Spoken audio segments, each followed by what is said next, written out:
முடியும். உங்கள் குழந்தைக்கு நீங்கள் வந்து கரெக்டான சொல்யூஷன் கொடுக்கல அப்படின்னா யாருமே கொடுக்க முடியாது. ஒரு 10 நிமிஷம் ஒதுக்குங்க. யூஸ்வலாக கேர்ள்ஸ் வந்து அப்பா கிட்ட நிறைய விஷயம் நடப்பாங்க. ஃபாதர்ஸ் எல்லாம் இருப்பாங்க இல்லையா? ஸோ அவங்கெல்லாம் ஃப்ரெண்ட்ஸ் சர்க்கிளில் பையனாகட்டும் பொண்ணாகட்டும் 2 பேரையுமே அவங்க ஒரு நெய்பராக நினச்சிப்பாங்க. ஆனால் அவங்க தப்பாக பிஹேவ் பண்ணுறது அதை வந்து பேரண்ட்ஸ் கிட்ட சொல்ல முடியாது. ஸோ அந்த மாதிரி விஷயங்கள் வந்து பேரண்ட்ஸ் நிறைய அதை பேரண்ட்ஸ்குள்ளே பேசுகிறது பொதுவாகவே நான் நிறைய மீட்டிங்கில் போய் சொல்லியிருப்பேன். அதாவது பெண் குழந்தைங்கக்கிட்ட வந்து அப்பா வந்து நிறைய ஷேர் பண்ணணும். இந்த ஷேரிங் இந்த ஹார்மோன்ஸ் லெவல் மாறும்போது சில ஜென்ஸோட டச்சிங் ஃபீல் பண்ணுவாங்க குழந்தைங்க. அது தப்பாக நான் சொல்ல வரல. நான் நிறைய இடத்துல சொல்லியிருப்பேன். அப்பாவாக இருக்கலாம், தம்பியாக இருக்கலாம், தாத்தாவாக இருக்கலாம், இல்லை அவங்க ரிலேட்டிவாக இருக்கலாம். எந்த எதிர்பார்ப்பும் இல்லாமல் இது அன்பு பாசத்தோட டச்சிங். ஸோ அந்த டச் பண்ணும்போது குழந்தைங்களுக்கு ஒரு சில ஃபீலிங்ஸ் இருக்குது. அந்த நெய்பர் ஏதாவது ப்ராப்ளம் பண்ணுறது, வீட்டுக்கு வர ரிலேஷன்ஸ் ஏதாவது டிஸ்டர்ப் பண்ணுறது, இந்த மாதிரி நிறைய ப்ராப்ளம்ஸ் இருக்கும்போது அந்த குழந்தைங்க சொல்ல முன் வருவாங்க. நீங்கள் டிஸ்டன்ஸ் கீப் பண்ணீங்கன்னு வச்சுக்கோங்களேன், அவங்களுக்கு வந்து சொல்கிறதுக்கு பயம் வரும். நம்ம சொன்னால் அப்பா வந்து தப்பாக எடுத்துக்குவாங்களோ, நம்மளோட எஜுகேஷன் பாதிக்குமோ, இல்லை அந்த நெய்பர் அவங்கள தான் வந்து நம்புவாங்க, நம்மளை நம்ப மாட்டாங்களோ, அவனுங்க நம்ம மேலே ஏதாவது பழி போட்டுருவாங்க. இந்த மாதிரி நிறைய அவங்களுக்குள்ளே ஒரு கொஸ்டின் பேட்டர்ன், அவங்களே நிறைய இமேஜின் பண்ணி அவங்க இது பண்ணிடுவாங்க. பொதுவான ஒரு விஷயங்கள் என்ன சொல்ல வரேன்னா, பேரண்ட்ஸ் குழந்தைங்கிட்ட நிறைய ஷேர் பண்ணுங்க. அவங்க என்ன சொல்ல வராங்கன்னு உட்காந்து கேளுங்க. அதாவது விஷயங்கள் உட்காந்து கேட்டாவே சில பிரச்சனைக்கு தீர்வுகள் கிடைக்கும். ஆனால் நம்ம என்ன பண்ணுறோம், உட்காந்து கேட்கறது இல்லை.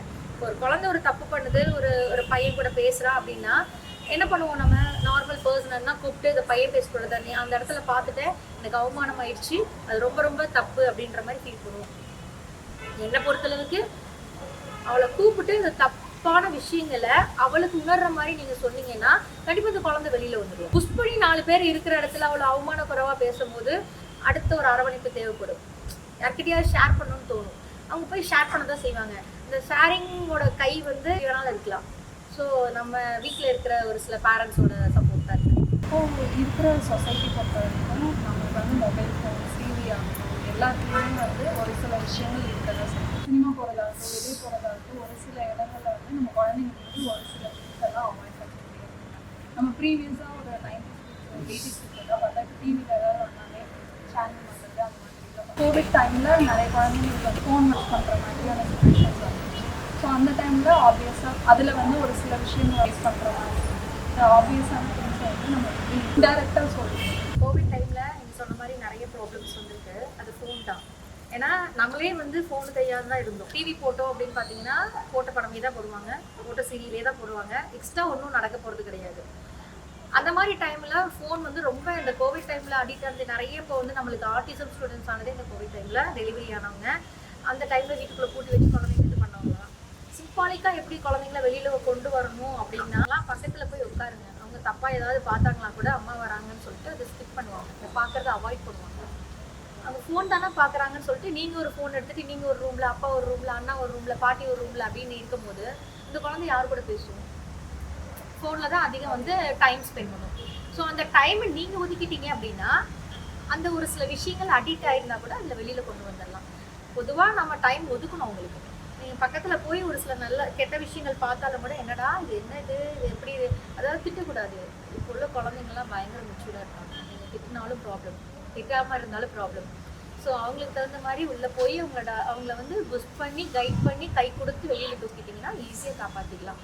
நீங்கள் ஷேர் பண்ணுற விஷயங்கள் தான் இருக்குது. இப்போ இருக்கிற சுச்சுவேஷன்ஸ் பொறுத்த வரைக்கும் நிறைய பேரண்ட்ஸ் வந்து ஜாபில் இருக்க பேரண்ட்ஸ் தான். ஈவன் அப்போல்லாம் வந்து அம்மாங்க வீட்டில் இருப்பாங்க, வீட்டுக்கு வந்தோடனே அம்மா இருப்பாங்க, அவங்களோட விஷயத்தை ஷேர் பண்ணுறது, ஃபுட்டாக இருக்கும் எல்லாமே வந்து கொடுக்குற மாதிரி ஒரு கேரிங்காக அவங்க இருப்பாங்க. ஆனால் இப்போ இருக்க சுச்சுவேஷன்ஸில் நிறைய கம்பெனிஸில் வந்து பொண்ணுங்க ஹையர் பொசிஷனில் இருக்காங்க. அவங்க வீட்டுக்கு போகிறதுக்கே ரொம்ப டைம், லைக் 8 o'clock 9 o'clock அந்த மாதிரி தான் போகிறது. அப்பாவும் அந்த மாதிரி லேட்டாக வரும்போது அந்த கிட்ஸ் வந்து தனியாக தான் இருக்காங்க. ஸோ அவங்களே வீட்டுக்கு போய் தனியாக சாப்பிட்றது, லைக் அவங்களே ஏதாவது ஃபுட் பண்ணி சாப்பிட்றது, பசங்க ஆகிற வரைக்குமே அந்த சுச்சுவேஷன் ஃபேஸ் பண்ணுறாங்க. அந்த மாதிரி கிட்ஸ்க்கு பேரண்ட்ஸ் வந்து எந்த மாதிரி சொல்லி பண்ணுறாங்க? பத்துல காலகட்டத்தில் 2 பேர் ஒர்க்குக்கு போனால் தான் குழந்தைங்கள நல்ல ஸ்கூலில் படிக்க வைக்க முடியுது, நிறைய விஷயங்களை வாங்கி கொடுக்க முடியுது. நீங்கள் சொன்ன மாதிரி 8 o'clock இன்னைக்கு ஒரு கேசஸ் அந்த மாதிரி தான் வந்தது. நாங்கள் 2 பேருமே வேலைக்கு போகிறோமா, நீங்கள் ஷேர் பண்ணுன்றீங்க, நாங்கள் என்ன போய் ஷேர் பண்ண முடியும்? அவங்க மட்டும்தான் தனியாக இருக்கிறாங்க, அவங்க என்ன பண்ணுறாங்க எங்களுக்கு தெரிய மாட்டேங்குது. மொபைலில் என்ன பண்ணுறாங்க, டிவியில் என்ன பண்ணுறாங்க, இல்லை அவங்க வேறு ஏதாவது ஃப்ரெண்ட்ஸ் சர்க்குலேஷன் கூட பேசுகிறாங்களா, இல்லை வேறு ஏதாவது அடிக்ட் ஆகுறாங்களா, எங்களுக்கு எதுவுமே தெரியலைங்க மேம் அப்படின்னு சொல்கிறாங்க. நீங்கள் 8 o'clock வர்றீங்க இல்லையா, அட்லீஸ்ட் ஒரு 1/2 hour அவங்க கூட நீங்கள் குக் பண்ணுவீங்க, நீங்கள் தான் குக் பண்ணுறீங்கன்னு வைங்க, இல்லை குக்கிங் கால் போட்டிருக்கீங்கன்னு வைங்க. அந்த ரெஃப்ரெஷ் ஆகிற டைம் முடிஞ்சதுக்கப்புறம் எதுக்காவது ஒரு டைம் ரிலாக்ஸாக நீங்கள் ஒரு பெட்டில் உட்காருவீங்க. அந்த ஒரு 5 minutes or 10 minutes நீங்கள் எடுத்துக்கோங்க. எடுத்துகிட்டு என்னம்மா நடந்தது, என்ன பண்ணுறீங்க, அம்மா வந்து நீங்கள் அவங்கக்கிட்ட ஷேர் பண்ண வேண்டாம், நீங்கள் அவங்க ஆஃபீஸில் விஷயங்கள் நடந்த விஷயங்களை, ஃபுல் டே நடந்த ஒரு சில விஷயங்களை ஷேர் பண்ணுங்கள். ஷேர் பண்ணும்போது ஆட்டோமேட்டிக்காக அவங்களும் ஷேர் பண்ண தோணும். ஸோ நம்ம அவங்களுக்கு ப்ரிப்பேர் ஆகி வச்சுருப்பாங்க, வந்து மொபைல் எடுக்காமல் அம்மா வந்து அதெல்லாம் ஷேர் பண்ணணும். ஏன்னா நீங்கள் ஷேர் பண்ணுறீங்க, ஸோ அம்மா நம்மளை ஒரு ஃப்ரெண்டே நினச்சி நம்மக்கிட்ட ஷேர் பண்ணுறாங்க, நம்மளும் அவங்கக்கிட்ட ஷேர் பண்ணணும் அப்படின்னு அவங்களுக்கு தோணும். இப்போ என் பொண்ணு வந்து என்னோட பொண்ணு வந்து அம்மா வீட்டில் தான் படித்தாங்க. நான் நிறைய விஷயங்களை ஸ்கிப் பண்ணேன். அதாவது நான் இந்த ஃபீல்டுக்குள்ளே வர்றதுக்கு முன்னாடி என் கூட பிறந்தவங்க அவங்களாம் நினச்சி அவங்க நல்லா பார்த்துக்குவாங்க, எல்லாரும் இது பண்ணிக்குவாங்க, நம்ம ஷேர் பண்ண வேண்டாம், குழந்தை நல்லபடியில் தான் இருக்கும், நம்மளோட கஷ்டங்களை புரிஞ்சுக்குவோம்னு நினச்சோம்.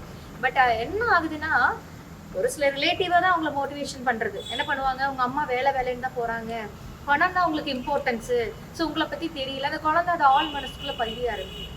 ஓகே, அம்மாவுக்கு நம்ம மேலே விருப்பம், யாருக்காக அலையிறோன்றது அவங்களுக்கு இந்த குழந்தைங்களுக்கு தெரியாது.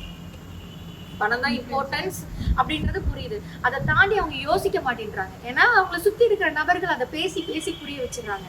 இப்போ என் குழந்தை வெளியில் போய் படிக்கும் போது ஒரு சில விஷயங்களை அவங்ககிட்ட நான் ஷேர் பண்ண ஆரம்பிக்கிறேன். ஃபீல்டுக்குள்ளே வந்து இப்படி தான் ஒரு குழந்தைய வளர்க்கணும், குழந்தையோட மென்டாலிட்டி என்னன்னு தெரிஞ்சதுக்கப்புறம் தான் அந்த பேரண்ட்டாக நானே புரிஞ்சு அவங்ககிட்ட நான் ஷேர் பண்ண ஆரம்பிக்கிறேன். எனக்கு கிடைக்கிற ஒரு 5 minutes நான் ஷேர் பண்ணுவேன், இதெல்லாம் நடந்தது ஷேர் பண்ணுவேன், இப்படிலாம் நடந்தது, இங்கே போனேன், எனக்கு இந்த திங்ஸ் ஒருத்தவங்க கிஃப்ட் பண்ணாங்க, இந்த திங்ஸ் அந்த நைட்டே காமிப்பேன். அப்போது அவளுக்கு தெரியுது எது பொய்யான முகம் எது உண்மையான முகம் அப்படின்றது அவளுக்கே புரிய வருது.